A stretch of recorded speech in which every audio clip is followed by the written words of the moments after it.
सभी कहानियों को बेताल तब सुनाता है जब राजा विक्रम उसे जंगल से पकड़कर एक योगी के पास ले जा रहे होते हैं। हर बार बेताल रास्ता लंबा होने के कारण राजा विक्रम को कहानी सुनाता, जिन कहानियों का संग्रह विक्रम बेताल की कहानियों के नाम से प्रसिद्ध है। कहानी सुनाने से पहले बेताल राजा के सामने एक शर्त भी रखता था कि अगर कहानी खत्म होने के बाद उसने मुंह से आवाज निकाली तो वो वापस उड़कर पेड़ से लटक जाएगा। जब भी बेताल कहानी सुनाकर खत्म करता तो एक सवाल पूछता और कहता कि राजन, अगर तुमने जवाब पता होने पर भी नहीं दिया तो मैं तुम्हारा सिर तोड़ दूंगा। इस वजह से राजा को मजबूर होकर जवाब देना पड़ता और पहली शर्त के अनुसार राजा के बोलते ही बेताल वापस जाकर पेड़ से उल्टा लटक जाता था। ऐसा होते होते बेताल ने कई कहानियां सुनाई, लेकिन ये सभी कहानियां शिक्षाप्रद और प्रेरणादायक कहानियां हैं। तो आइए सुनते हैं राजा विक्रमादित्य की बुद्धिमानी, होशियारी और चतुराई पर आधारित बेताल की ये प्रसिद्ध कहानियां। राजा विक्रमादित्य जब बेताल को लेकर योगी के पास जा रहे थे तो बेताल ने उन्हें ये किस्सा सुनाना शुरू किया।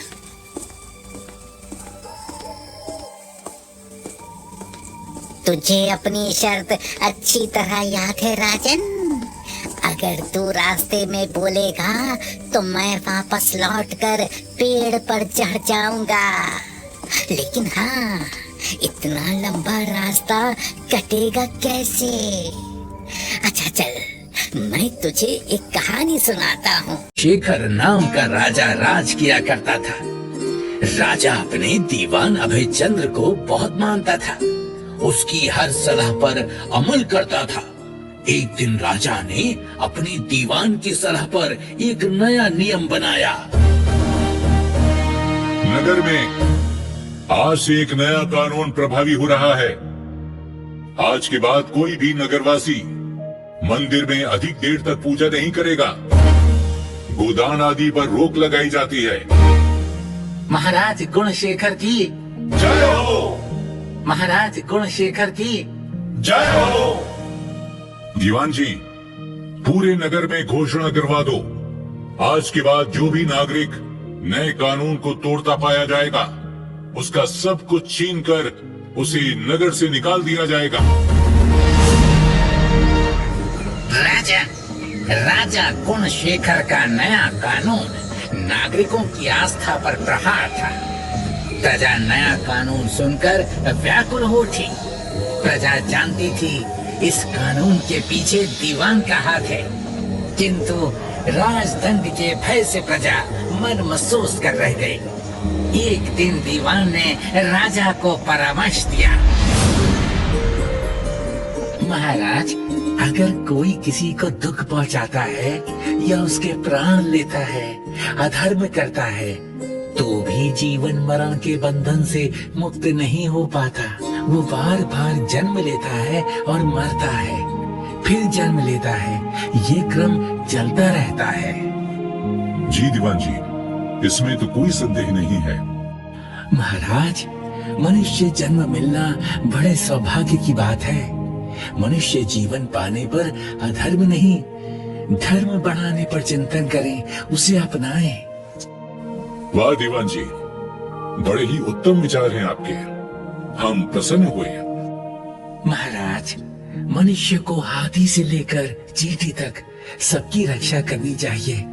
जो लोग दूसरों के दुख को नहीं समझते और उन्हें सताते हैं, उनकी पृथ्वी पर उम्र घटती जाती है, वो जानवर होकर पैदा होते हैं। महाराज, नगर में जितने भी इस तरह के मनुष्य हैं, निश्चित ही उन्होंने पूर्व जन्म में पाप किया है। जब उनका पाप जीवन मरण के बंधन से उन्हें मुक्ति नहीं दिला पाता, तो उनके पाप के दंड से वो भला कैसे मुक्त हो सकते हैं? जी दीवान जी, सही कहा आपने, हम आपकी बात से पूर्णतः सहमत हैं। महाराज, यदि आप सहमत हैं, तो नगर के सारे कमजोरों को कारागार में डाल दें अथवा नगर से बाहर निकाल दे। जी दीवान जी, ऐसा ही होगा।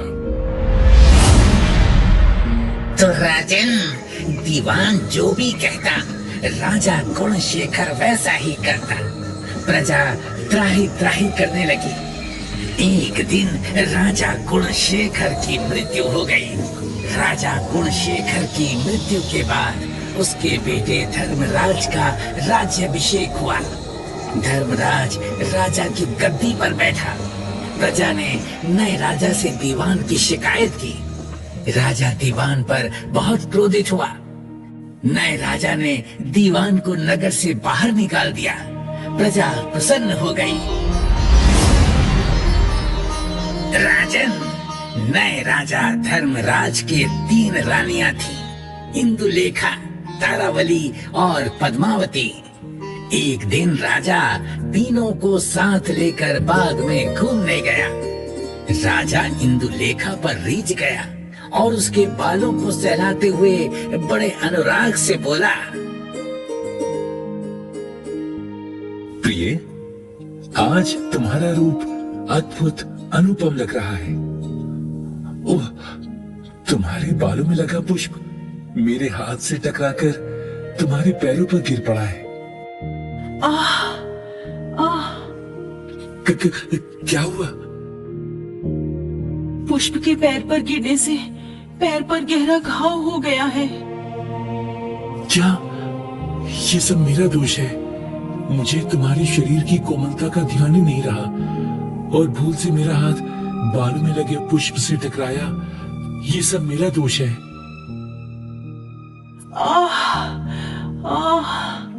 पीड़ा से मेरे प्राण निकले जा रहे हैं। चलो प्रिय, महल में वापस चलो। वहाँ वैद्यराज तुम्हारा उपचार करेंगे। उनके उपचार से तुम्हें पीड़ा से मुक्ति मिलेगी। चलिए चलिए। राजन, इंदुलेखा का कई दिन उपचार चला, तब जाकर वो स्वस्थ हुई।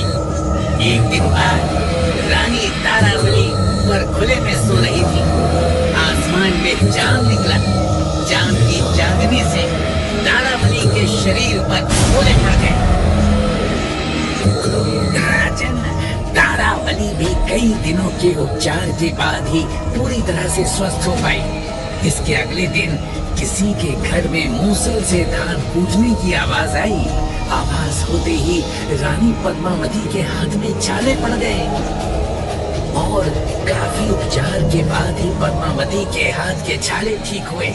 अब बताओ राजन, तीनों रानियों में से कौन सी रानी सबसे कोमल थी? मेरे प्रश्न का उत्तर जानते हुए भी नहीं दिया तो जानते हो ना, तुम्हारा सिर टुकड़े टुकड़े हो जाएगा। बेताल, मेरे अनुसार पद्मावती सबसे कोमल है। अच्छा, किंतु कैसे राजन?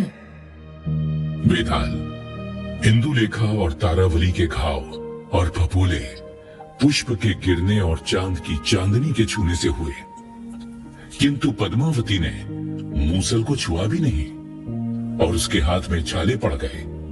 इसलिए पद्मावती ही सबसे अधिक कोमल मानी जाएगी।